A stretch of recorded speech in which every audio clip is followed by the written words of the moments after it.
അതായത് മധു കേസിൽ വിധി വരികയാണ്. 12 പ്രതികൾക്ക് ജീവപര്യന്തം ശിക്ഷ എന്ന വളരെ പ്രധാനപ്പെട്ട വാർത്ത വരികയാണ്. 2 ലക്ഷം രൂപ പിഴയും ഈടാക്കിയിരിക്കുന്നു. വിധിയാണ് ഇപ്പോൾ വരുന്നത്. അങ്ങനെ നേരത്തെ ഉണ്ടായിട്ടുള്ള നമ്മൾ നേരത്തെ പ്രതീക്ഷിച്ചതുപോലെ തന്നെ 1-ാം പ്രതിയെ വിട്ടയച്ചുവെങ്കിലും ബാക്കിയുള്ള പ്രതികൾക്കൊക്കെ തന്നെ 12 പ്രതികൾക്കും വളരെ കടുത്ത ശിക്ഷയിലേക്ക് ജീവപര്യന്തം ശിക്ഷ നൽകിയിരിക്കുന്നു. പ്രദീപ് ജോസഫാണ് വാർത്തയുടെ വിവരങ്ങൾ നൽകാൻ ചേരുന്നത്. പ്രദീപ്, അങ്ങനെ നീതിപൂർവമായ ഒരു വിധി കോടതിയിൽ നിന്നും ഉണ്ടായിരിക്കുന്നു. 12 പേർക്ക് ജീവപര്യന്തം. എന്തൊക്കെയാണ് കോടതിയിൽ നിന്ന് വരുന്ന പ്രാഥമിക വിവരങ്ങൾ?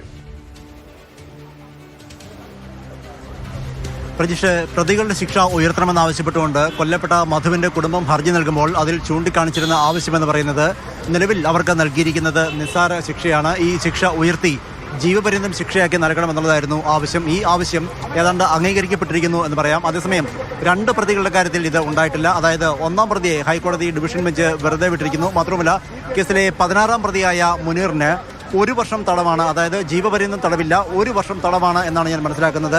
നേരത്തെ 7 വർഷം ജീവപര്യന്തം തടവാണ്, നേരത്തെ 7 വർഷം കഠിന തടവും ഓരോ ലക്ഷം രൂപ വീതം പിഴയുമാണ് വിധിച്ചിരുന്നത്. ഇപ്പോൾ അത് ജീവപര്യന്തം തടവാക്കി മാറ്റിയിരിക്കുന്നു. കേസിലെ 2 പ്രതികളെ വിചാരണ കോടതിയായ മണ്ണാർക്കാട് പ്രത്യേക കോടതി വെറുതെ വിട്ടിരുന്നു. ഈ വെറുതെ വിട്ട നടപടി ഹൈക്കോടതി ഡിവിഷൻ ബെഞ്ചും അംഗീകരിച്ചിട്ടുണ്ട്. അതായത് കേസിൽ ആകെ 16 പ്രതികൾ ഉണ്ടായിരുന്ന കേസിൽ 12 പ്രതികൾക്കാണ് ഇപ്പോൾ ജീവപര്യന്തം തടവ് ശിക്ഷ കിട്ടിയിരിക്കുന്നത്.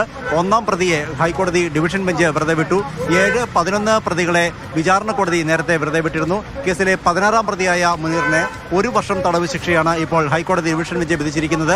വിചാരണ കോടതി 3 മാസം, അതായത് 1 വർഷത്തിൽ താഴെയുള്ള ഒരു ശിക്ഷയായിരുന്നു മുനീറിന് വിധിച്ചിരുന്നത്. എന്തായിരുന്നാലും ആ ശിക്ഷയിൽ അല്പം കൂടി ഉയർച്ച വരുത്തിയിട്ടുണ്ട്. അങ്ങനെയാണ് 1 വർഷം തടവ് ശിക്ഷ എന്നത് വന്നിരിക്കുന്നത്. കൂടാതെ പ്രതികൾ 2 ലക്ഷം രൂപ പിഴ അടയ്ക്കണമെന്നും ഹൈക്കോടതി ഡിവിഷൻ ബെഞ്ച് നിർദ്ദേശിച്ചിട്ടുണ്ട്.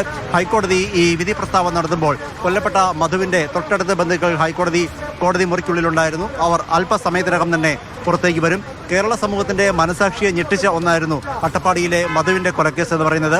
ഭക്ഷണം മോഷ്ടിച്ചു എന്നുള്ള കുറ്റം ചുമത്തിയാണ് ആദിവാസി വിഭാഗത്തിൽപ്പെട്ട മധുവിനെ പ്രതികൾ കയ്യേറ്റം ചെയ്യുകയും മർദ്ദിക്കുകയും അത് മധുവിന്റെ മരണത്തിൽ കലാശിക്കുകയും ചെയ്തത്. മാത്രമല്ല, മധുവിനെ മർദ്ദിക്കുന്ന ദൃശ്യങ്ങൾ മൊബൈൽ ഫോണിൽ പകർത്തി സാമൂഹിക മാധ്യമങ്ങളിലൂടെ പ്രചരിപ്പിച്ച് അത് ആഘോഷമാക്കുന്ന ഒരു രീതി പോലും ഉണ്ടായി. ഇതൊക്കെ അങ്ങേയറ്റം അസ്വസ്ഥതയോടാണ് മലയാളി സമൂഹം കണ്ടത്. എന്തായിരുന്നാലും നേരത്തെ മധുവിന്റെ ഘാതകർക്ക് നൽകിയ ശിക്ഷ പോരാ എന്ന് പൊതുവിൽ അഭിപ്രായം വരുന്നിരുന്നു. അതുകൊണ്ട് തന്നെ സർക്കാർ ഇവരുടെ അപ്പീലിന് ഒപ്പം നിന്നു. കുടുംബം വലിയ നിയമ പോരാട്ടമാണ് നടത്തിയത്. നമുക്കറിയാം, സാമ്പത്തികമായി അങ്ങേയറ്റം പിന്നോക്കാവസ്ഥയിലുള്ള ഒരു കുടുംബമായിരുന്നല്ലോ മധുവിൻ്റേത്. പക്ഷേ ആ കുടുംബാംഗം കൊല്ലപ്പെട്ടപ്പോൾ മധുവിന് വേണ്ടി സർവ്വവും ത്യജിച്ച് രംഗത്തിറങ്ങാൻ അമ്മ ഉൾപ്പെടെ സഹോദരിമാർ ഉൾപ്പെടെയുള്ള കുടുംബാംഗങ്ങൾ തയ്യാറായി. അവരുടെ ഒരു പോരാട്ടത്തിന്റെ വിജയം കൂടിയാണ് ഇപ്പോൾ ഹൈക്കോടതി.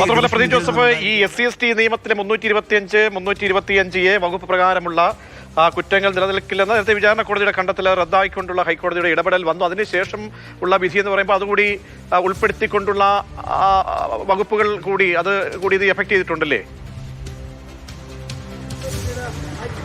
തീർച്ചയായും പട്ടികജാതി പട്ടികവർഗ സംരക്ഷണ നിയമം അല്ലെങ്കിൽ പട്ടികജാതി പട്ടികവർഗ പീഡന നിരോധന നിയമം അനുസരിച്ചുള്ള വകുപ്പുകൾ ഈ കേസിൽ നിലനിൽക്കും എന്നാണ് ഹൈക്കോടതി കണ്ടെത്തിയിരിക്കുന്നത്. അതുകൂടി കണക്കാക്കിക്കൊണ്ടാണ് ഇവർക്ക് ജീവപര്യന്തം തടവ് ശിക്ഷ വിധിച്ചിരിക്കുന്നത്. നേരത്തെ വിചാരണ കോടതിയായ മണ്ണാർക്കാട് കോടതി ഈ കേസിൽ പട്ടികജാതി പട്ടികവർഗ പീഡന നിരോധന നിയമം നിലനിൽക്കില്ല എന്നുള്ളതായിരുന്നു വിചാരണ കോടതിയുടെ നിലപാട്.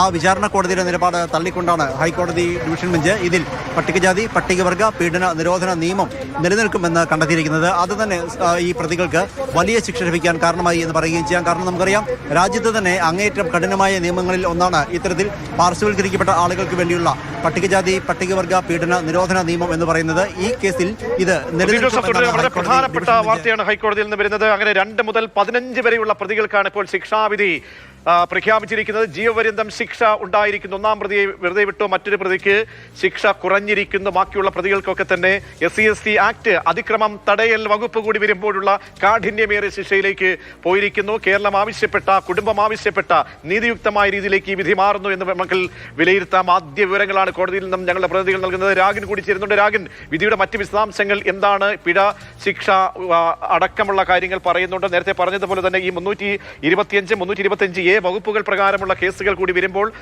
ഈ ശിക്ഷ ഉയർന്നിരിക്കുന്നു എന്നാണ് മനസ്സിലാക്കേണ്ടത്. പ്രജീഷ്, തീർച്ചയായും ആ വകുപ്പുകൾ കൂടി സ്റ്റാൻഡ് ചെയ്യുന്നു എന്ന് പറയുന്ന ഘട്ടത്തിലാണ് ഈ ശിക്ഷ ഇപ്പോൾ ഉയർന്നിരിക്കുന്നത്, ജീവപര്യന്തം ലൈഫായി മാറിയിരിക്കുന്നത്. ആ ശിക്ഷ രണ്ടാം പ്രതി മരക്കാർ ഉൾപ്പെടെയുള്ള 12 പ്രതികളെയാണ് ജീവപര്യന്തം കഠിന തടവിന് ശിക്ഷിച്ചിരിക്കുന്നത്. ആ പ്രതികളുടെ പേര് ഇവരാണ്. അതായത് ഷംസുദ്ദീൻ, അബൂബക്കർ, ഉബൈദ്, നജീബ്, ജയ്ജുമോൻ, മരക്കാർ, രാധാകൃഷ്ണൻ, സിദ്ദിഖ്, സജീവ്, സതീഷ്, ഹരീഷ്, ബിജു എന്നീ 12 പ്രതികളെയാണ് കോടതി ഇപ്പോൾ കുറ്റക്കാരാണെന്ന് കണ്ട് ശിക്ഷിച്ചിരിക്കുന്നത്.